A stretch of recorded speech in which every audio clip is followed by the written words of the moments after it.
ये एक्सरसाइज 3.3। चलो हल्का फुल्का देख लेंगे, सबको अभी कर लेते हैं। इस वाले क्वेश्चन को देख लीजिए। ए मैट्रिक्स दी हुई है, A plus A transpose equal to में आई दिया हुआ है, ये एक इक्वेशन है। और आपको बोला है फाइंड अल्फा। क्या फाइंड करने के लिए बोला गया है? अल्फा, एंगल निकालने को बोला गया।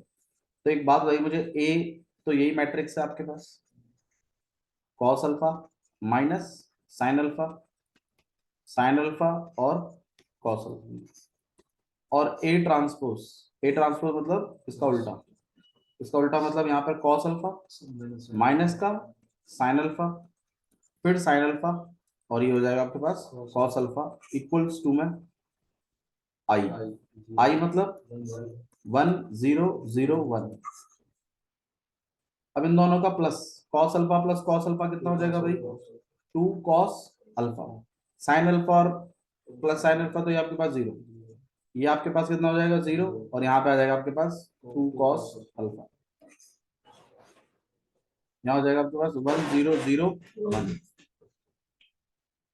दो मैट्रिक्स है, मैट्रिक्स जब कभी इक्वल होती है तो करस्पॉन्डिंग एलिमेंट्स क्या हो जाते हैं? इक्वल हो जाते हैं। तो 2 कॉस अल्फा किसके बराबर है? 1 के।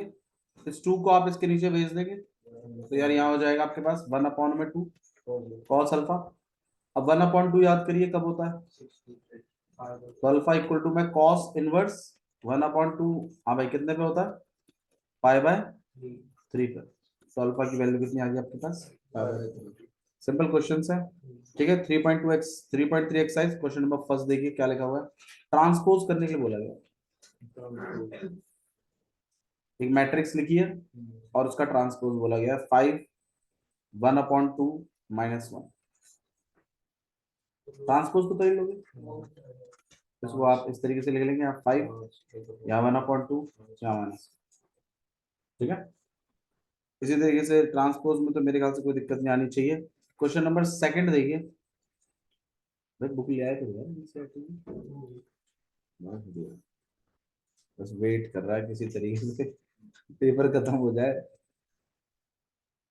यहाँ पे 5 7 9, ये आपके पास -2, यहाँ 1, यहाँ पे 1। और बी आपको दिया हुआ है -4 1 -5 1 2 0 1 3 1। और आपको बोला है ए प्लस बी का ट्रांसपोज इक्वल प्रूफ करिए ए ट्रांसपोज प्लस ये। याद करिए ये प्रॉपर्टी है, मैं बताया था ये प्रॉपर्टी है आपके पास। ठीक है, तो इसमें करना क्या है मुझे बस वो समझा दीजिए, करेंगे नहीं, बस बता दीजिए करना क्या है। पहले तो ए प्लस बी निकालना है, फिर जब आप प्लस करेंगे तो एक मैट्रिक्स तैयार हो जाएगी, फिर उसका क्या कर देना है? ट्रांसपोज।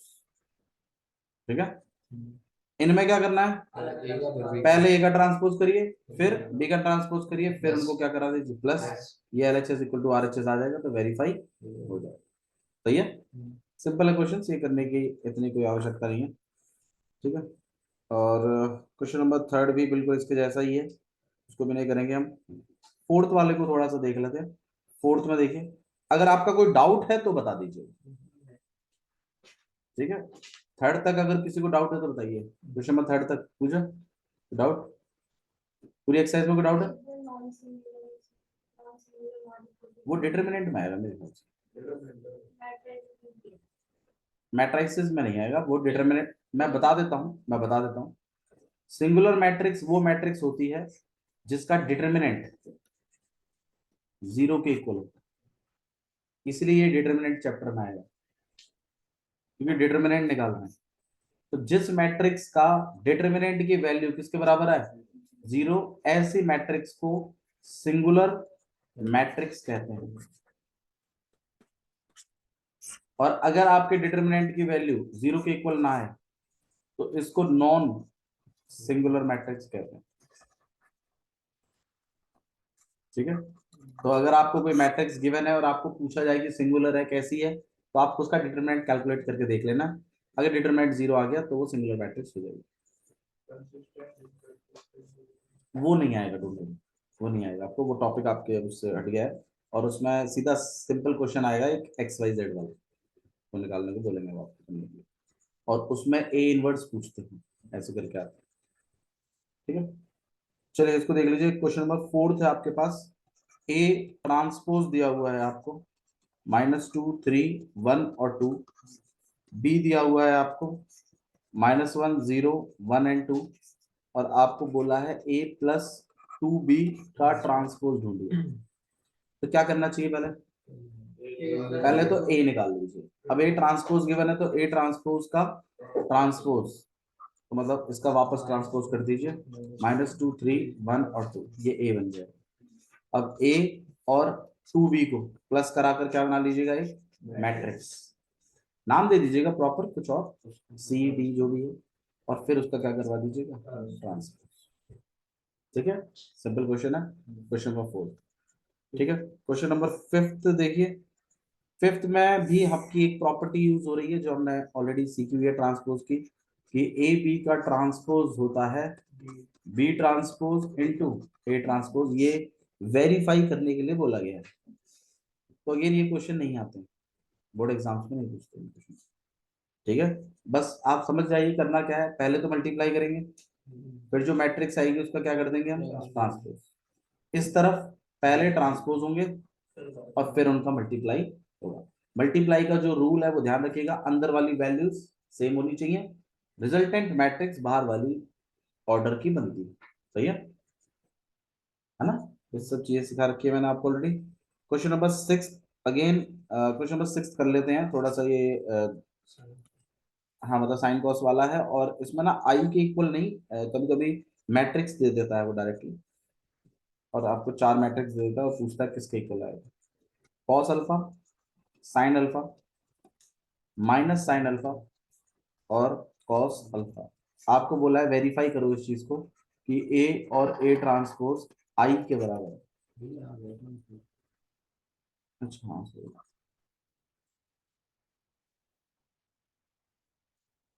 आई की इक्वल। ठीक है, तो ए ट्रांसपोज निकाल लेते हैं पहले हम। तो यहाँ पे कॉस अल्फा, यहाँ पर sine alpha, minus sine alpha और यहाँ पर कॉस। अब आप बताइए इसमें क्या करना है? दोनों का मल्टीप्लाई। तो इसको आगे रखना है, इसको पीछे रखना है। काफी मैटर करती हैं सब चीजें। कॉस अल्फा, यहाँ पर साइन अल्फा, यहाँ पे माइनस का साइन अल्फा और ये कॉस अल्फा। ठीक है, मल्टीप्लाई कर रहे हैं, पहला रो पहला कॉलम। तो cos into cos, cos square, minus और minus plus sine square, sine मतलब यहाँ पे साइन स्क्वायर। फिर ये वाला इससे, तो कितना हो जाएगा? Cos sine, cos alpha, sine alpha. फिर ये इससे minus sine alpha, cos alpha. ये और ये सेम है, कट जाएगा, जीरो आ जाएगा। इसको फिर सेकंड रो पहला कॉलम, तो यहाँ पे साइन अल्फा, कॉस अल्फा, फिर कॉस और यहाँ पे जाएगा माइनस का कॉस अल्फा, साइन अल्फा। ये सेम है, कट जाएगा। और यहाँ पे आएगा आपके पास sine square alpha plus cos square. तो ये हो जाएगा आपके पास 1 0 0 1 that is equal to I. तो ये वाली बात बिल्कुल सही है। ठीक है, दिस इज क्वेश्चन नंबर 6। ऐसा ही आपका इसका अगला पार्ट भी है, वो भी आप खुद कर सकते हैं। एक मैट्रिक्स दी है, शो करना है कि सिमेट्रिक मैट्रिक्स है। क्या कंडीशन है सिमेट्रिक मैट्रिक्स की? कि ए ट्रांसपोज जो है वो इक्वल होता है ए के। टेक्निक क्या बताई थी मैंने, याद करिए। मतलब वो तो ठीक है, बट सिमेट्रिक मैट्रिक्स अगर मैं आपको बोलूं बनाओ सिमेट्रिक मैट्रिक्स खुद से, तो किन चीजों का ध्यान रखेंगे आप? डायगोनल एलिमेंट तो आप कुछ ना कुछ देंगे ही। A12 और A21 सेम करेंगे, सेम वैल्यू। यहाँ 5 है तो यहाँ पर भी 5, यहाँ 1 है तो यहाँ पर भी 1, यहाँ 6 है तो यहाँ पर भी 6, ताकि पलटे तो सेम आए। सही है। और स्क्यू सिमेट्रिक बनाते टाइम किन चीजों का ध्यान देते हैं? माइनस का। बिल्कुल, डायगोनल एलिमेंट तो होते हैं 0, ये जो भी वैल्यू होगी उसका नेगेटिव यहाँ पर होगा। मान लीजिए यहाँ -5 है तो यहाँ क्या होना चाहिए? 5। यहाँ 3 है तो यहाँ -3, यहाँ -2 है तो यहाँ 2। ये स्क्यू सिमेट्रिक है, ये सिमेट्रिक। ठीक है, इसकी कंडीशन है ए ट्रांसपोज किसके बराबर होता है? ए के। इसकी कंडीशन है कि ए ट्रांसपोज बराबर होता है -A। ओके, चलिए क्वेश्चन नंबर 7 का फर्स्ट, एक मैट्रिक्स दी हुई है आपको और बोला है शो करिए कि ये सिमेट्रिक मैट्रिक्स है। यहाँ -1, यहाँ 2, यहाँ 1, यहाँ 5, यहाँ 1, यहाँ 3, सिमेट्रिक मैट्रिक्स शो करनी है तो क्या करना पड़ेगा, पहले ट्रांसपोज। तो 1 -1 5, -1 2 1 5 1 और 3, और ये जो चीज है ये एग्जैक्टली यही है। तो आप लिख दोगे ए ट्रांसपोज किसके बराबर है, ए के, और डायरेक्ट लिख दोगे hence A is symmetric matrix. सही है, इस तरीके का हिसाब किताब करना है, ट्रांसपोज करना है फिर उसको वापस ए में बना के लिख देना। अच्छा, स्क्यू के लिए बोलेगा तो क्या करना है, बिल्कुल सबसे पहले आपके पास एक मैट्रिक्स होगी 0 -0 1 और -1, दिस इज -1 0 1 1 -1 0।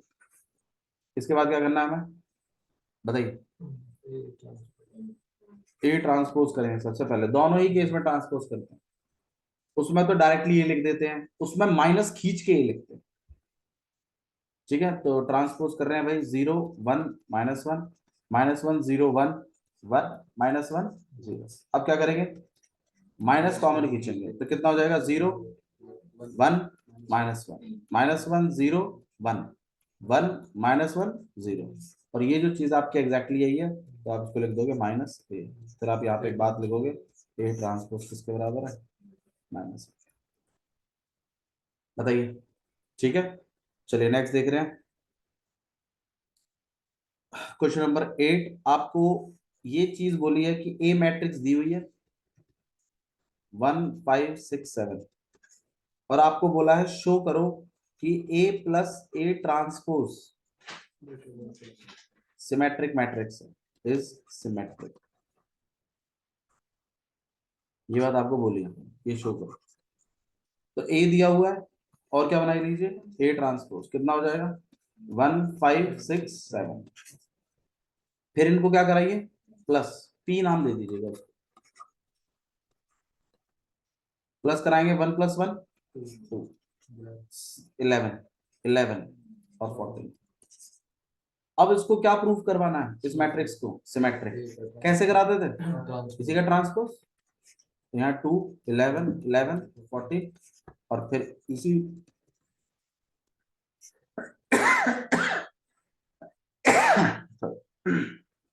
यही चीज वापस क्या बन जाएगी आपकी, और ये सिमेट्रिक बन जाएगी। ठीक है, नेक्स्ट आपके पास क्वेश्चन नंबर 9th। ठीक है, क्वेश्चन नंबर 10 देख लीजिए। इस क्वेश्चन नंबर 9th में आपको ये मैट्रिक्स बनानी है। ए दिया हुआ है 0 A B -A 0 C -B -C और 0 और half A plus A transpose आपको निकालना है इसका। ठीक है, तो हाफ तो हम करेंगे, ए प्लस ए ट्रांसपोज कर लीजिए, काम करिए ए ट्रांसपोज में निकाल लीजिए, कितना हो जाएगा 0 A B -A 0 C -B -C और 0। इन दोनों का प्लस कराना है, कराइए प्लस 0 0 0।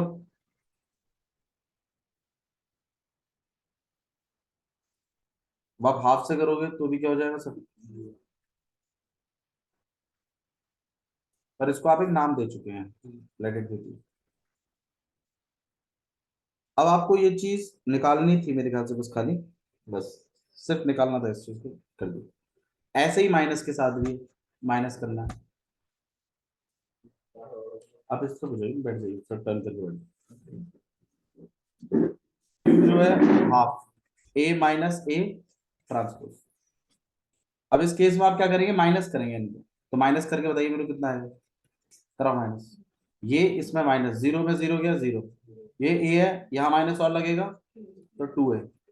यहाँ पर आपके पास कितना हो जाएगा 2B, यहाँ पे हो जाएगा मेरे ख्याल से 2 है, फिर यहाँ पे 0, ये 2C, यहाँ पे 2B, नहीं 2B नहीं है ये, -2 है,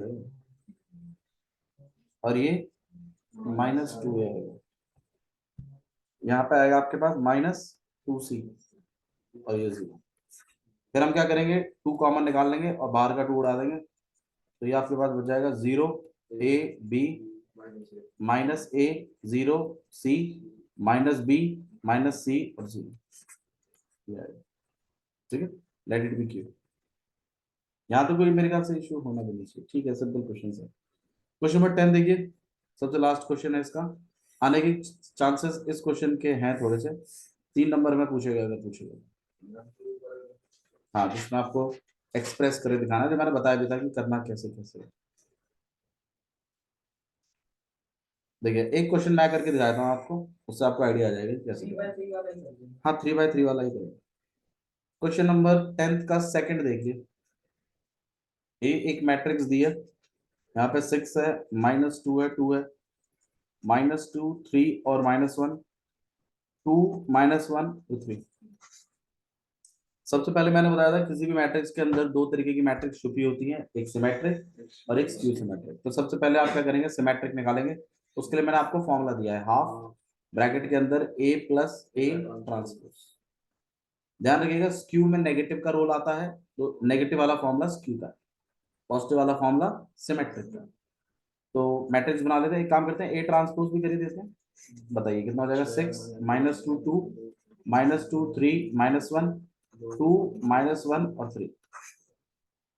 इसको हम डायरेक्ट बनाएंगे हाफ। भाई बताओ, प्लस करके बताओ डायरेक्टली। 12 -4 4, सही है, -4 और 6 -2, यहाँ पे आएगा 4, ये आपके पास -2 और यहाँ 6। अब 2 से डिवाइड कर दीजिए, यहाँ पे आएगा 6 -2 2, यहाँ पे आपके पास -2, यहाँ पे 3 -1। मेरे ख्याल से वापस वही आ रही है, 2 -1 और 3। प्लस करवाया फिर माइनस करवाया, चलो ये चीज है। ठीक है, ये होने के बाद अब आपको क्या करवाना है, इसको प्रूफ करना है। ये तो हमने मैट्रिक्स ऑप्टेट करी अभी, अब आपको ये और शो करना है कि ये सिमेट्रिक है। तो सिमेट्रिक के लिए क्या बताया था मैंने, ट्रांसपोज कर देते हैं आप। तो ट्रांसपोज कर रहे हैं हम, 6 -2 2 -2 3 -1 और 2 -1 और 3, और ये वापस से वही बन गया, पी ट्रांसपोज में P।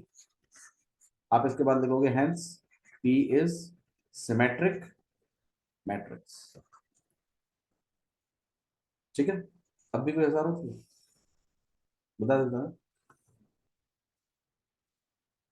नेक्स्ट है आपके पास दूसरा वाला, Q इक्वल टू में हाफ और A - A ट्रांसपोज। तो यहाँ पर हाफ है, ये वैल्यू सेम है क्या, वैल्यू सेम है, ट्रांसपोज करने के बाद ये सब 0 हो जाएगा। जब आप करोगे इनको प्लस, हाफ से डिवाइड करोगे तो ये बनेगा।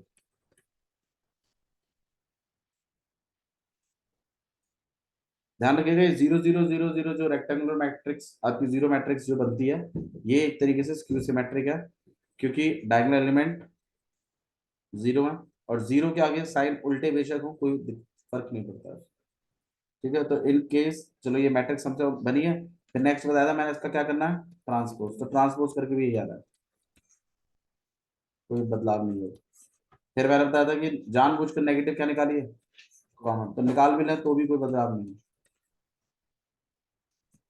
और ये -Q बन जाएगा। तो आप कह दोगे Q ट्रांसपोज किसके इक्वल आ गया, Q के। तो ठीक है, फिर आपको एक्सप्रेस करना है कि दोनों मैट्रिक्सों का प्लस वापस बनता है। तो ये इसकी जो P मैट्रिक्स है और इसकी जो Q मैट्रिक्स है, उनको प्लस करोगे तो वापस से आपकी ये मैट्रिक्स बननी चाहिए, मतलब P + Q करके दिखाना है।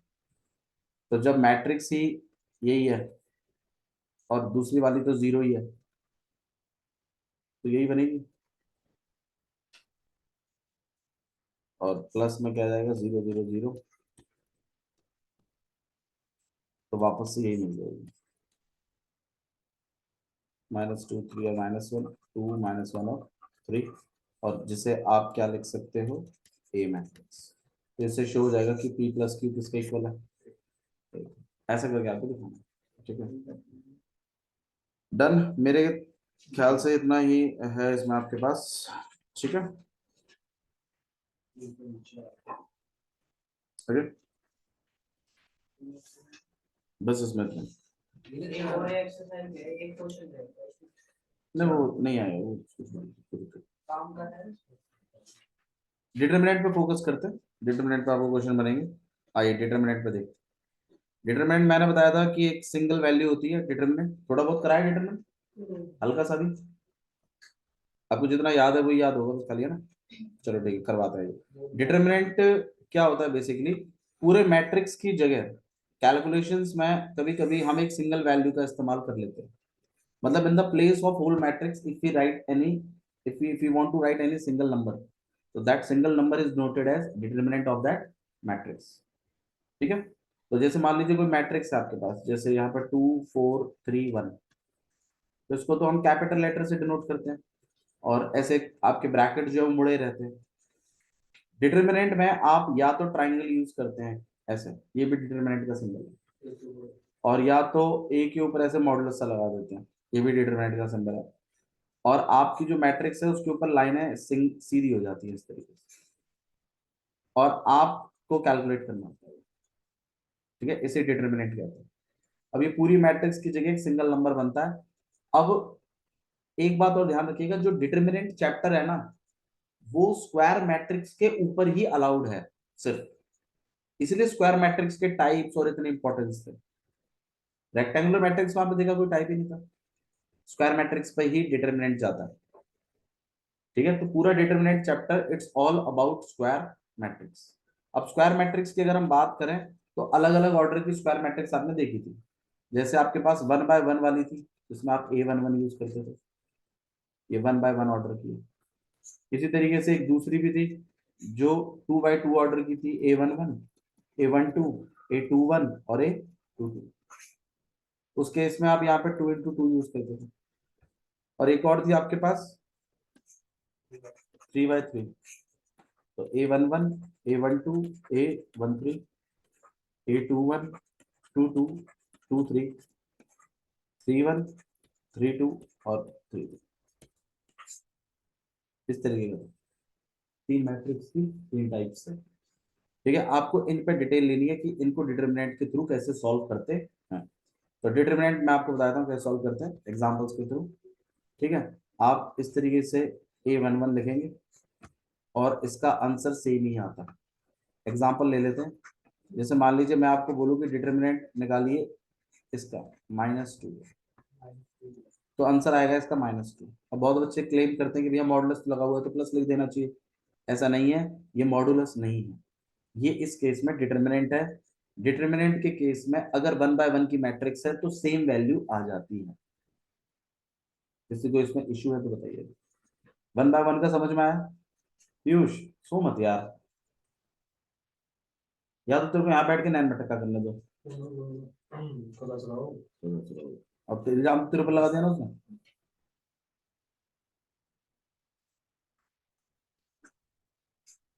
यहाँ पर A11 A12 A21 और A22। अब अगर इसका डिटरमिनेंट सॉल्व करना है तो कैसे करते हैं उसको देखिए, क्रॉस मल्टीप्लाई करते हैं।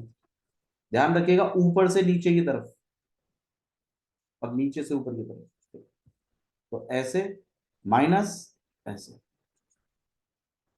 तो A11 को किससे मल्टीप्लाई करेंगे हम, A22 से, ब्रैकेट लगाएं, माइनस A21 को मल्टीप्लाई करेंगे A12 से। एग्जाम्पल दे देता हूं मैं आपको, जैसे मान लीजिए 2 4 -1 और 3, इसका डिटरमिनेंट कैलकुलेट करना है। कौन सी मैट्रिक्स है? स्क्वायर मैट्रिक्स तो कौन सा ऑर्डर की है? 2 by 2। आपको सारी मैट्रिक्स में डिटरमिनेंट निकालना आना चाहिए, सबसे पहला पॉइंट है ये। तो कितना हो जाएगा आपके पास, 3 2 6 माइनस, फिर आपके पास माइनस का 4, मतलब बीच में माइनस आता है, गौर करिए, प्लस नहीं आता बीच में। वैल्यूओं की बात अलग है, मल्टीप्लाई करके जो आएगा वो तो आएगा ही, बीच में माइनस हो रहा है, तो यहाँ पे प्लस हो जाएगा। 6 + 4 कितना आएगा, 10, तो डिटरमिनेंट 10 है। तो एक बात चीज नोटिस करने की है कि डिटरमिनेंट नेगेटिव भी हो सकता है, डिटरमिनेंट पॉजिटिव भी हो सकता है, डिटरमिनेंट 0 भी हो सकता है। ठीक है, अच्छा जी। 3 by 3 में देखिए, 3 by 3 में थोड़ा सा पैटर्न है, एक तरीका है। तो तरीके को आप फॉलो करेंगे। आप जब डिटरमिनेंट निकालते हैं तो पहली बात तो आप किसी भी 3 रोज होती है इसमें, फर्स्ट सेकंड और थर्ड, किसी भी रो के अलोंग निकाल सकते हैं। उसको कहते हैं एक्सपेंशन या फिर expanding. Expanding along R1, expanding along R2, expanding along R3, इस तरीके से बोलते हैं। तो आप लोग जो है ज्यादातर R1 के अलोंग ही करते हैं, बट ऐसा कुछ नहीं है कि R1 के अलोंग ही होती है। और बता देते हैं कैसे करते हैं। पहला वाला एलिमेंट आपको पिक करना है, फिर उसके रो और उसके कॉलम को हटा देना, और जो 4 बच गए उनका डिटरमिनेंट निकालना। तो बताइए किसका डिटरमिनेंट निकालना पड़ेगा मुझे? A22, A23, A32 और A33। ठीक है। फिर पहला वाला प्लस, दूसरा माइनस, तीसरा वाला फिर प्लस। या आप ऐसे भी समझ सकते हैं कि इनकी जो ये वैल्यूज है ना जगह, 1 + 1 कितना हो गया? 2। तो अगर प्लस करके इनको इवन आता है तो प्लस लिखते हैं, इनको प्लस करके अगर ऑड आता है तो माइनस लिखते हैं। अब 1 + 1 2, तो इवन है ना, तो प्लस लिखा है। 1 + 2 3, 3 ऑड है तो माइनस लिखा है। 1 + 3 4, इसलिए प्लस लिखा है। ऐसे 2 + 1, तो यहाँ क्या है? ये एक तरीका है। दूसरा क्या, बच्चे अल्टरनेट से समझ जाते हैं, पहला प्लस है, दूसरा तीसरा प्लस, फिर माइनस, फिर प्लस, फिर माइनस, फिर प्लस, फिर माइनस, फिर माइनस, प्लस माइनस का फॉर्मेट फॉलो करते हैं। यहाँ पे नीचे माइनस आएगा ना? हाँ जी बिल्कुल। प्लस के बाद क्या आना चाहिए? माइनस, फिर प्लस, फिर माइनस, फिर प्लस, फिर माइनस, फिर प्लस। तो अपने आप पता चल जाता है। इसके अलोंग करोगे तो इन साइनों को फॉलो करना है, एक्सपेंड। इसके अलोंग करोगे तो इनको ऐसे करोगे, कॉलम वाइज भी कर सकते हैं। ठीक है, बट जो आपको ज्यादा कंफर्टेबल लगे आप उसी के अलोंग करिए, ज्यादा टेंशन ना लें इसमें। हाँ जी, तो नेक्स्ट है आपके पास माइनस का A12। हाँ भाई, कौन सी रो कौन सा कॉलम गया? ये रो, ये कॉलम और ये ऐसे। तो ये 4 बचेंगे, इनको लिखना है। तो आइए लिख देते हैं कितना? A21, A23, A31, A33। सही है। नेक्स्ट है आपके पास प्लस का A13। हाँ भाई, ये रो, ये कॉलम, ये 4 बच गए। तो A21, A22, A31 और A32। आपको पहले वाली रो के अलोंग एक्सपेंड करना है ऐसे। एक एग्जांपल के थ्रू ज्यादा अच्छा समझ में आएगा आपको। अच्छा, 2/2 का तो मैंने सिखाया ना कैसे करते हैं, क्रॉस मल्टीप्लाई। इसको ऐसे ही सॉल्व करेंगे, ऐसे इसको सॉल्व करेंगे, ऐसे इसको सॉल्व करेंगे। और A11 पूरे से मल्टीप्लाई होगा, ऐसे A1 माइनस A12 पूरे से होगा, ऐसे A13 होगा। एग्जाम्पल ले लेते हैं। जैसे मान लीजिए आपके पास एक डिटर्मिनेंट है यहाँ पे 2 1 2। हाँ मतलब मैट्रिक्स है 2 3 1 4 -1। ठीक है, मुझे अगर इसका डिटरमिनेंट निकालना है 3/3 मैट्रिक्स का, तो हम ऐसे लिखेंगे 2 1 2 5 2 3 1 4 -1। हाँ जी, तो 2 लिखेंगे, ये रो और ये 4 बच गए बिल्कुल, 2 3 4 और -1। फिर आप -1 लिखोगे, ये रो ये कॉलम गया, 4 कॉर्नर के बच गए, 5 3 1 और -1। फिर प्लस का 2, ये रो ये कॉलम गया, 2 बच गया, 5 2 1 4। आइए इसको सॉल्व कर देते हैं। 2 को तो हम मल्टीप्लाई करेंगे ही करेंगे, पहले इनको सॉल्व कर लेते हैं। -2 -12 तो -14 डायरेक्ट लिख सकते हैं। नहीं है? ठीक है, यहाँ -1 है, -5 -3 -8। इधर प्लस का 2 20 माइनस का, यहाँ पे करेंगे तो कितना हो जाएगा? माइनस का 28 प्लस का 8 प्लस का यहाँ पे हो जाएगा आपके पास 18, 18 2 36। यहाँ पे अगर आप करेंगे इसको तो यहाँ पे हो जाएगा -20 और प्लस का 36, तो 16 आएगा। तो डिटरमिनेंट इज 16। आया समझ? ठीक है, नेगेटिव प्लस माइनस, देखो इस क्वेश्चन, इन क्वेश्चनों को ना बेशक आप स्लो करिए, बट एक चीज का ध्यान रखिए, गलत मत करिए, क्योंकि अगर एक बार गलती होगी ना, तो पहली बात तो आपको पता नहीं चलेगा, और फिर उस गलती को ढूंढने के लिए ना आपको पूरा मैट्रिक्स वापस चेक करना पड़ेगा। बच्चों का टाइम वेस्ट इस चैप्टर में बस इसी चीज पे हो जाता है कि वो गलती कर जाते हैं प्लस माइनस की कहीं, और फिर उसको ढूंढते डोलते हैं, फिर वो कट कर देते हैं, फिर उनका दिमाग खराब होता है, क्योंकि मैट्रिक्स का क्वेश्चन होना चाहिए, और अगर वो गलत हो गया तो फिर प्रेशर बनता है।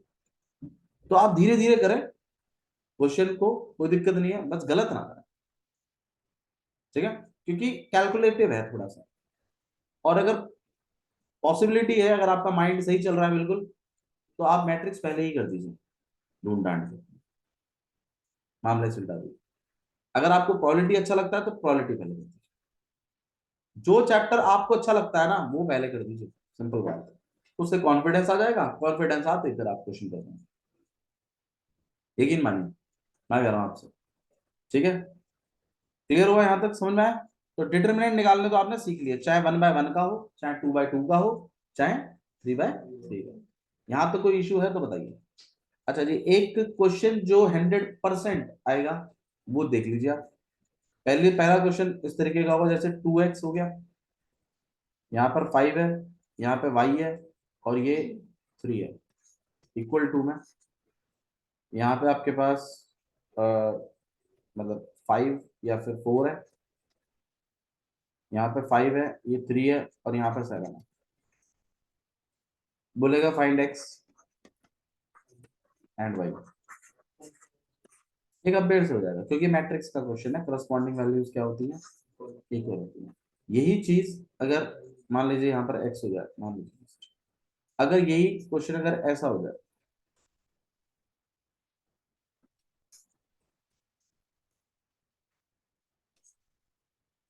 तो आप इसको कंपेयर से नहीं करेंगे, डिटरमिनेंट में करस्पॉन्डिंग वैल्यूज इक्वल नहीं होते, बल्कि डिटरमिनेंट की वैल्यू के इक्वल होती है। तो आपको इस केस में इसको सॉल्व करना है डिटरमिनेंट के थ्रू, और इसमें भी सॉल्व करना है डिटरमिनेंट के थ्रू।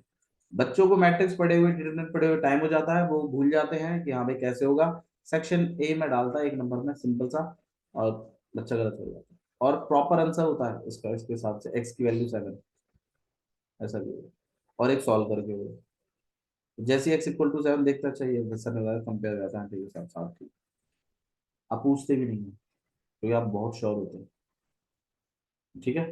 तो प्लीज इस चीज को थोड़ा सा गौर करेगा, डिटरमिनेंट है, then you have to calculate this, cross multiply करेंगे आप, तो कितना हो जाएगा यहाँ पे, मतलब 6x - 5x, और यहाँ करेंगे तो 4 3 12 एंड 7 5 35, और यहाँ पे आ जाएगा x, और यहाँ पे हो जाएगा आपके पास माइनस का 23, ये देख रहे हो आप कितना फर्क, प्लीज डिटरमिनेंट का और मैट्रिसेस का थोड़ा ध्यान रखिएगा, ये क्वेश्चन पूछते हैं हर बार, और हर बार बच्चे फंसते हैं इसमें, कुछ ना कुछ फंसता ही है इसमें, ठीक है। तो आपकी पहली एक्सरसाइज मेरे ख्याल से शायद कंप्लीट है इसी के बेस पे, ठीक है। एक्सरसाइज 1.1, एक एक एक इसमें एक चीज और है जिस पर मुझे बात करनी है आपसे। देखिए, ये क्वेश्चन भी आपको एग्जाम में 100% दिखेगा, जो मैं भी आपको बता रहा हूँ। एक फॉर्मूला है कि के ऑफ ए का डिटरमिनेंट अगर आप निकालना चाहते हैं, तो ये इक्वल होता है के डिटरमिनेंट ऑफ ए, और इसके ऊपर पावर एन की, इसके इक्वल। मीनिंग समझा देता हूँ, उसका मीनिंग से ज्यादा अच्छा समझाएगा। मान लीजिए कि डिटरमिनेंट ऑफ ए जो है 5 है, और ए जो है वो ऑर्डर 3 मैट्रिक्स है, और अगर आपसे बोला जाए फाइंड करिए 3A का डिटरमिनेंट, अब उसने आपको मैट्रिक्स तो दी नहीं है कि आप 3A मैट्रिक्स बनाएंगे पहले, और फिर उसका क्या कैलकुलेट करेंगे, डिटरमिनेंट। वो तरीका भी ठीक है, वो तरीका भी ठीक है, लेकिन उसके लिए ए तो देना चाहिए ना, और अगर आपका टाइम बर्बाद करना है तो सेक्शन ए में पूछेगा, एक नंबर में, और 3/3 की मैट्रिक्स देगा, और निकालो, समझ रहे आप। और अगर आपको ये फॉर्मूला पता है, समझते हो तुम इस फॉर्मूले को, तो समझिए, देखिए क्या कहता है।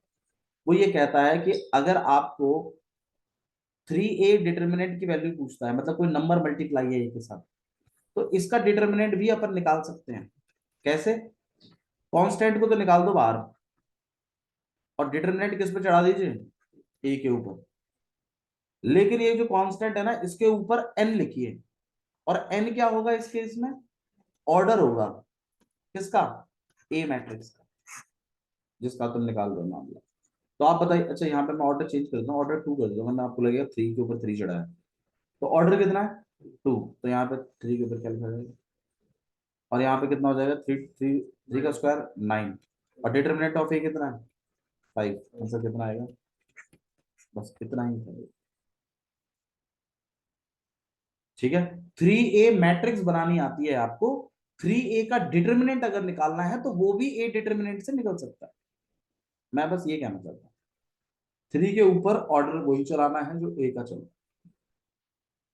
ठीक है, तो आपको ये क्वेश्चन वो हर बार हर साल दे रहे हैं, आएगा 110%। ठीक है, किसी ना किसी सेट में जरूर आएगा, आपके में भी आ सकता है, वो आपको देखना पड़ेगा। ठीक है, तो इस तरीके का क्वेश्चन आपसे वो पूछते हैं। मुझे एक बात बता दीजिए कि जस्ट आप लोग, एक पूछना चाहता हूँ मैं आप लोगों से, देखो ऐसे भी आ जाता है क्वेश्चन, 101 012 004। ठीक है, और अ, मुझे एक बात बताइए, इसमें 3a का डिटर्मिनेंट शो करना है आपको, 27 डिटर्मिनेंट ए के। देखो ये शो का क्वेश्चन है, तो इसमें तो आपको सॉल्व करना ही पड़ेगा। सबसे पहले क्या करना है आपको, 3a मैट्रिक्स बनानी है, जो कि है नहीं, तो 3a बना लीजिए। 3a कैसे बनाएंगे, 3 0 3 6 0 0 12 बन गया। अब 3a मैट्रिक्स का क्या निकाल दीजिएगा, निकाल ही लोगे, क्योंकि मैं 3 का मैंने अभी सिखाया। पहला वाला रो, फिर ये रो कॉलम गायब, ये 4 पकड़े, ये लीजिए माइनस के साथ। अच्छा, जीरो जब आ जाता है ना, तो आप किसी भी चीज को मल्टीप्लाई करेंगे तो जीरो ही आएगा, तो उसको सॉल्व करने की जरूरत नहीं है, आप जीरो लिख दीजिए उसके लिए। फिर 3 पिक करेंगे आप, ये रो ये कॉलम गया, ये पकड़ लिया, और उस हिसाब से आप सॉल्व करोगे। ठीक है, अच्छा 27 डिटर्मिनेंट ऑफ ए के लिए क्या करोगे, पहले ए का डिटर्मिनेंट निकालेंगे आप, उससे एक वैल्यू आएगी ना, उसको 27 से क्या करा दीजिएगा, मल्टीप्लाई, मामला बन जाए। ठीक है, तो आपकी जो स्टार्टिंग वाली एक्सरसाइज है, उसमें मेरे ख्याल से इन्हीं चीजों पे बात है। एक क्वेश्चन है इसमें जो जो अच्छा है, जैसे कि एक तो ये वाला, cos theta minus sine theta, sine theta और कॉस थीटा।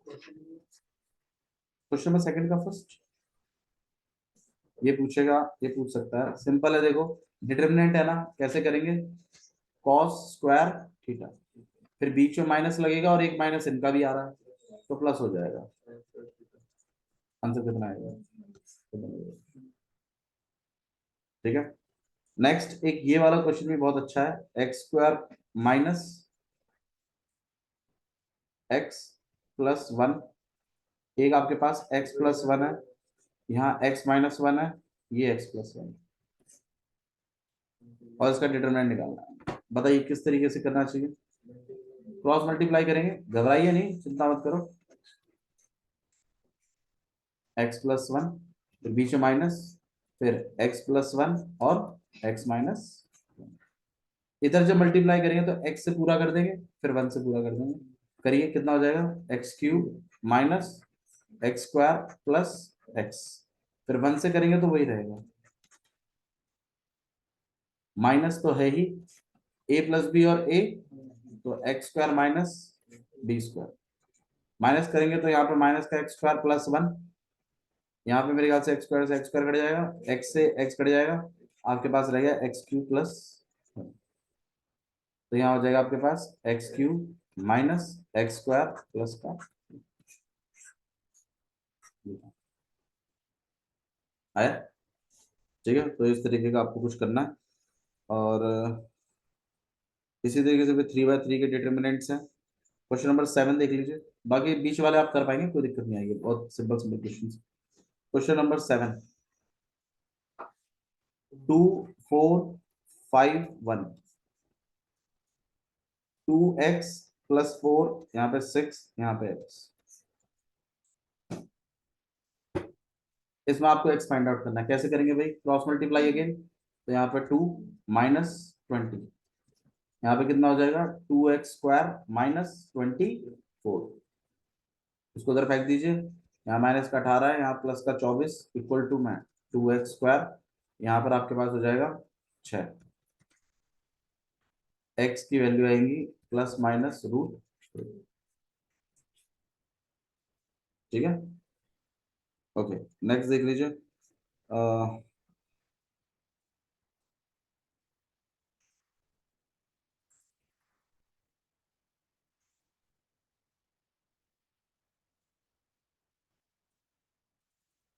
देखिए क्वेश्चन नंबर 8, ये भी आप कर पाएंगे, ऐसा कुछ ऐसा कोई इशू नहीं है। यहाँ पर x है, यहाँ 18 है, ये 2 है, यहाँ x है, यहाँ पे 6 है, यहाँ 18 है, यहाँ 2 है, यहाँ 6। क्रॉस मल्टीप्लाई करके आप कर लेंगे। नेक्स्ट एक और टॉपिक है आपके पास, एरिया ऑफ ट्राइंगल। इसको निपटा लेते हैं फटाफट, क्योंकि टॉपिक में ज्यादा कुछ खास है नहीं, सिंपल टॉपिक है। 4.2, फिर माइनर को फैक्टर, फिर इनवर्स। ठीक है, फिर हमारे पास कुछ एक एक नंबर के क्वेश्चन, मतलब लगभग हम कल शायद 1 घंटे में हम इसको निपटा देंगे पूरे। ठीक है, फिर आपके पास एओडी रहेगा, एओडी में हम करेंगे स्टार्टिंग से दोबारा, जो 13 क्वेश्चन है दोबारा। हाँ वापस करेंगे, पहले 4 करवा देना, पहले वाले फिर ना आगे। हाँ चलो लास्ट के 4 करवा देंगे। हाँ, फिर वापस। ठीक है, तो लास्ट के 4 करा देंगे। मेरे को एओडी चाहिए पहले, समझो तुम। रिलेशन फंक्शन मैं कराऊंगा तुम्हारा, कल ही कराऊंगा, पर पहले एओडी निपटा के देना मुझे एओडी में दिक्कत नहीं चाहिए। एओडी पे आपको क्वेश्चन आएगा, केस स्टडी आएगी 100%। ठीक है, उसके बाद फिर हम रिलेशन फंक्शन करेंगे। कल हम पूरा खत्म कर देंगे हम, अब परसों पे डालेंगे नहीं उसको। फिर हम रिवीजन पे जाएंगे, 3D में से कौन कौन से क्वेश्चन आएंगे, 4D में से कौन कौन से क्वेश्चन आएंगे, जो आएंगे ही 100%। ठीक है, उन क्वेश्चनों को फिर डिस्कस करेंगे हम, आप प्रैक्टिस करिएगा। ठीक है, चलिए नेक्स्ट वाला देख लेते हैं, इसको निपटा दीजिए बस खाली। एक्सरसाइज 4.2। अगर एक ट्राइंगल है आपके पास, और अगर आपको तीनों वर्टेक्स उसके पता है, तो आप उसका एरिया कैलकुलेट कर सकते हैं। ठीक है, याद रखिएगा ये डिटर्मिनेंट से है, x2 y2 और x3 y3। Area of triangle कभी भी 3D फिगर नहीं है, तो तीसरी एक्सेस नहीं मिलेगी आपको, z की उम्मीद मत करिएगा। एक जो ट्राइंगल होता है वो एक 2D फिगर है, तो दो ही एक्सेस पे हो, x और y। ठीक है, तो जब कभी आपको एरिया कैलकुलेट करना है इसका, इसका फॉर्मूला कुछ ऐसा है कि area of triangle equal to half, और डिटर्मिनेंट निकालना है आपको पॉइंटों का। जो पॉइंट लिखे हुए हैं ना, इनके वैल्यूज लिखी जाएंगी इसमें, मतलब x1 y1, और लास्ट में 1 आप अपनी तरफ से लिखते हो। भैया हर बार 1 लिखेंगे? बिल्कुल हर बार 1 ही लिखेंगे। नेक्स्ट है आपके पास x2 y2 1, x3 y3 1। ठीक है, और ओवरऑल एक मॉडुलस लगता है। रीजन है इसका कि एरिया कभी नेगेटिव नहीं होता, एरिया या तो 0 होगा या तो पॉजिटिव होगा, पर नेगेटिव नहीं होगा, तो इसलिए मॉडुलस आप खुद लगा लेंगे। ठीक है, फॉर्मूले में दिया नहीं है इन्होंने मॉडुलस, बट लगता है। अब डिटरमिनेंट निकालना आपको आता ही है 3/3 का, हाफ से मल्टीप्लाई आप कर ही लेंगे। तो मेरे ख्याल से एरिया ऑफ ट्राइंगल में नहीं सिखाऊंगा कि कैसे निकालते हैं, बट जो क्वेश्चन आपको आएगा वो मैं बता देता हूँ। इसमें क्वेश्चन नंबर 5 है, हाँ जी, 5 MCQ का क्वेश्चन है वैसे, बट आपको 2 नंबर में आता है ये क्वेश्चन। वो पूछते हैं, किसी ना किसी सेट में डालते हैं इसको। If area of triangle is 35 square unit with vertex with vertices are 2 -6, 5 4 and k comma 4 then find k। ये क्वेश्चन वो पूछते हैं, हर बार पूछ रहे हैं, तो इस पर गौर कर लीजिए। एरिया ऑफ ट्राइंगल आपको इस बार निकालना नहीं है, इस बार दिया हुआ, और आपको वो जो 3 वर्टेक्स थे उसमें एक अधूरा है सर, वो आपको निकालना है। इक्वेशन यही बनेगी कि एरिया किसके बराबर हो जाएगा, हाफ, यहाँ पे आप ऐसे मैग्नीट्यूड लिखेंगे, मतलब मॉडुलस लिखेंगे और फिर डिटरमिनेंट लिखेंगे।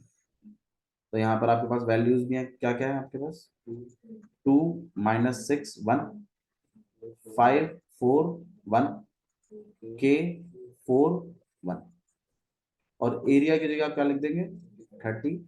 फॉर्मूला यही लगेगा, इस 2 को आप उधर भेज देंगे, यहाँ 70 हो जाएगा। अब आपके पास अंदर डिटरमिनेंट चल रहा है, ठीक है, तो डिटरमिनेंट तो हम कैलकुलेट कर ही रहे हैं, लेकिन ये मॉडुलस का साइन। मॉडुलस के बारे में आपको एक चीज समझा देता हूँ कि जब कभी भी इस तरीके से लगा हुआ और यहाँ 4 है, तो जब कभी आप मॉडुलस हटा सकते हैं, लेकिन आपको 2 केस कंसिडर करने पड़ते हैं, एक बार प्लस और माइनस, दोनों वैल्यूज को आप मानते हैं, एक +4 रख के चलते हैं और एक -4। ये मॉडुलस हटाने का तरीका है, मतलब मॉडुलस हटाया जा सकता है, लेकिन इधर +70 और -70 लेके आपको चलना पड़ेगा। आइए इसको सॉल्व करवा देते हैं। अब आप डायरेक्ट कर रहे हैं हम लोग, ठीक है, 2, हाँ भाई, ये हटा, ये क्रॉस, 4 1 4 4 1 4, तो मेरे ख्याल से 0 ही आएगा। फिर आपके पास माइनस तो 6 सही, और एक माइनस और लग रहा है, तो ये प्लस का 6 हो जाएगा। अब ये रो और ये कॉलम गया, तो 5 1 और 1 into k, तो 5 - k। अगर आप डिटरमिनेंट की प्रैक्टिस करेंगे, देन आपको वो डिटरमिनेंट लिखने की जरूरत भी नहीं है, आप डायरेक्टली सॉल्व कर देंगे। इतना प्रैक्टिस होनी चाहिए 12वीं क्लास के बच्चे को, ठीक है, और पहली बार करोगे तो गलत करोगे, तो इसलिए थोड़ी सी अच्छी प्रैक्टिस कर लीजिएगा आज, ठीक है। फिर आपके पास आएगा यहाँ पे 1, हाँ जी, ये रो और ये कॉलम गया, ये और ये बच गए, 5 4 -4k, ठीक है। अब मैं इस मॉडुलस को बिठा रहा हूँ और उधर क्या लगाऊंगा, 2 केस लाऊंगा यहाँ पर, एक प्लस का 70 और एक माइनस का 70, तो प्लस का 70 और एक माइनस का, आइए वैल्यू चला देते हैं, यहाँ पे 2 into 0 तो खत्म ही हो गया, यहाँ पे बन गया 30 -6k, और यहाँ कितना हो गया भैया, ये ही था क्या, 1 से मल्टीप्लाई करोगे तो यही रहेगा, तो 20 -4k। इस तरफ देखेंगे तो दोबारा से यही होगा, 6k और +20 और -4k। हाँ भाई, 30 और +20 50 -10, तो यहाँ पे आ जाएगा 50 -10k, यहाँ पे 70, इस 50 को उधर भेज दोगे तो यहाँ 20, यहाँ माइनस का 10k, k की वैल्यू -2, तो ये इधर और देख लेते हैं, -70, और यहाँ पर आ जाएगा 50 -10k, क्योंकि ये तो सेम ही है, इधर इधर तो बदला है, तो यहाँ पर आप इधर भेज दोगे माइनस का 120 माइनस का 10k, ये 0 0 गया, माइनस से माइनस गया, k की वैल्यू 12। तो इस तरीके का क्वेश्चन आपको बिल्कुल आएगा। इसमें एक कोलिनियर वाला क्वेश्चन और है, वो और करा देते हैं, ठीक है, और एक इक्वेशन वाला, इसके बाद आपकी ये वाली एक्सरसाइज में निपट जाएगी। देखिए, आपको क्वेश्चन नंबर 2 है, शो दैट कि ये जो पॉइंट है ये कोलिनियर है। मुझे एक बात बताओ, कोलिनियरों का एरिया ऑफ ट्राइंगल है क्या होता है, 0, सीधी लाइन बन जाती है, कोलिनियर है।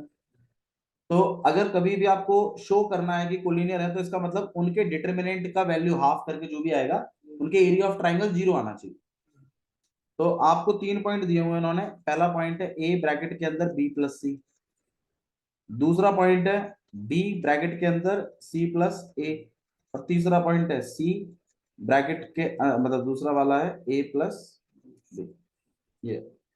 और आपको बोला शो करो कि कोलिनियर है, तो एरिया ऑफ ट्राइंगल लिखिएगा और यहाँ हाफ लिखिएगा, और इन वैल्यूज को डाल दीजिएगा, a b + c और 1, b c + a और 1, c a + b और 1।